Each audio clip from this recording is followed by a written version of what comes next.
Welcome back to the museum here in Ukraine. Just to remind you, it's very much a living, breathing museum, even though it's honouring those, many of whom have lost their lives in battle. Joining us now is our next guest, Peter Zalmayev from the Eurasia Democracy Initiative. Peter, great to meet you in person. Pleasure. We've spoken many times Indeed. over this year on France24, and we've always appreciated your analysis. We're standing among certain things which clearly suggest the type of things that might concern you. I know you're obviously concerned with war crimes, you're concerned with how military issues are used. We have a drone beside us, used for spying, shot down over the Donbass.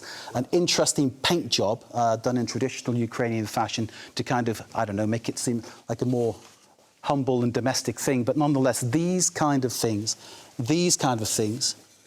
I mean, you see that sort of shell, when that goes through a house, through a school, what kind of damage are we talking about? What kind of damage does this do?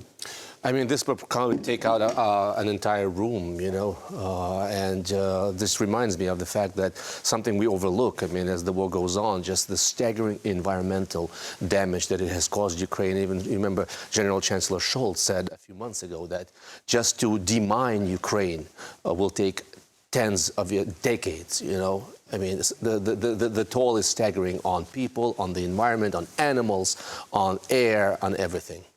In terms of war crimes, what we're looking at here, we've just seen a report from Bucha. What happened there, without going through the whole process, you just have to look at, put two and two together. It is clearly something which is atrocious. And it's happened in repeated places across Ukraine. Do you think you'll ever be able to cope with it, to get it through to justice? Do you think those responsible will be actually brought before any kind of court? What you just said, it pains me probably the most. The fact that we are increasingly living in completely different informational universes, different informational narratives. The Russian Federation has created a veritably alternative universe inside their country, where whatever happened in Bucha was a fake, it was a theater play, it was staged, and daily I go on various TV channels, including in India, for example, where the anchor will start his question like, when Ukraine decided to attack Russia, and when Ukraine decided to fake the atrocities in Bucha, this is what's literally, like, figuratively speaking, killing me, is that, you know, the entire, I mean, I wouldn't say the entire population, but a sizable part of the Russian population do not even believe that their army is capable of these atrocities. From the very start of this terror campaign against Ukraine, this war, which we start from 2014, and the downing of MH17, you remember, Russia has denied any responsibility for the actions of its army. It has essentially unilaterally abandoned, you know, the system of law and order, international law. It has refused to abide by these standards. Eventually, justice will prevail. The question is how long it will take. We have the precedent of Germans after World War II. It took a sizable part of the German population until the 60s to fully come to terms with what was wrought in their name. Welcome back, Francois Picard there, just keeping us in the picture now. We're back live in Kiev with Peter Zalmayev of the Eurasia Democracy Initiative. Peter, we were talking about Kramatorsk, our chief writer Robert Parsons describing what happened at the station. I asked you whether in the other occupied places of Ukraine, whether, and this is the frustrating thing, I suppose, from everybody's perspective, things have happened. Will people ever be made to face justice for those things they've done? First of all, all these atrocities have a special meaning to me. Kramatorsk, you know, I grew up in Donetsk, and my grandma lived in Slavyansk. All these towns are on the way from Donetsk to Slavyansk. I used to pass by them. Some of my relatives live there. So all of this is very painful. When you talk about Mariupol, we still don't know the full scale of the atrocities there. We have reports that Russians were using portable crematoria to burn victims. They're now hiding the evidence, basically. Exactly. They're now reportedly burning their own fighters, including from the Wagner group. But we heard that early in the war they were trying to hide the evidence. We don't know the scale of what happened, but by all accounts, it's pretty staggering. Nothing like what was happening in 2014 and 15. I referred earlier to the precedent of MH17. I was struck when Putin went on air after that tragedy. I was very naively hoping that there would be some kind of coming to terms and let's stop this and this. No. I was disabused bruised of any of my hopes. For as long as Vladimir Putin is in power, the only thing that keeps him in power is the system of lies as official policy. No reckoning with the past for as long as this guy. Because in the past week he said, of course, that it was Ukraine and the West that caused the conflict. Exactly. That's what he said, which clearly is not true. It's not true at all. You mentioned MH17. A friend of mine was on that flight. Oh, gosh. It's an appalling thing to have happened, and one would have thought that would have changed the whole sort of sense of exactly. it. I had that feel, and to me, that it just encapsulates. That's a tragedy, and the majority of the dead were not even Ukrainians. But that encapsulates to me the entire tragedy of this war. You also mentioned the Wagner mercenaries. Their role appears to have changed from, if you like, trained killers, trained fighters to cannon fodder. How does that happen? And does this represent some kind of breakdown between... In the 21st century, you wonder, right?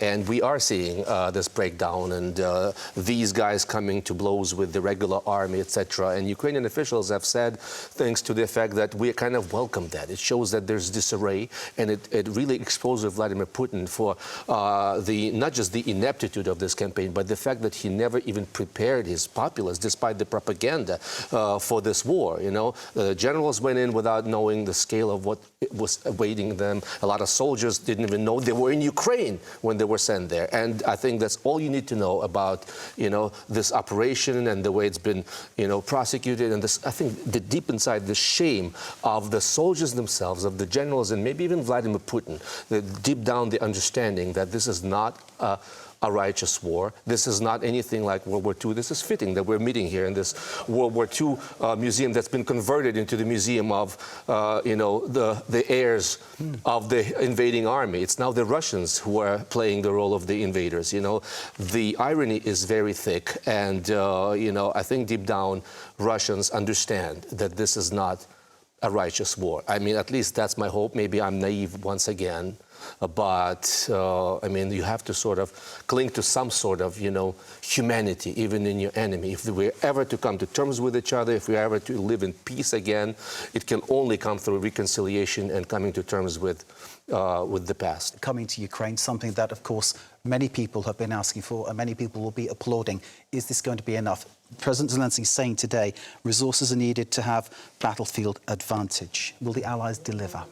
Well, first of all, I have to say that there's, you know, in times of war, there's a proliferation of armchair soldiers and generals. I don't profess to be a military expert, but I just came from the Munich Security Conference, and I was actually at a press conference with Zelensky an hour ago. And obviously, in times of war, there's never anything, nothing is ever enough. The thing is that Vladimir Putin is really angling for some kind of a freezing of the conflict. We hear signs, signals from the Russians that they may be willing to sit down and talk, but that's only with the purpose of freezing it at the current front line, you know, in order to rebuild their army, in order to have some breathing space and then attack Ukraine again. Vladimir Putin has not given up on his maximalist goal of invading Ukraine, controlling it, or short of that, just destroying it. This is exactly what he's doing.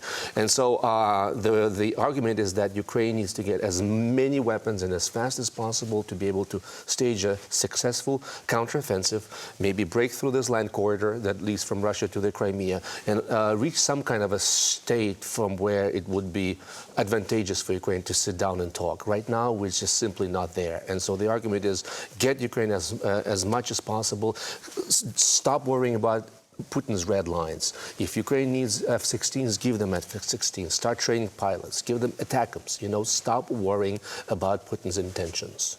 Peter Zalmayev, thank you very much indeed.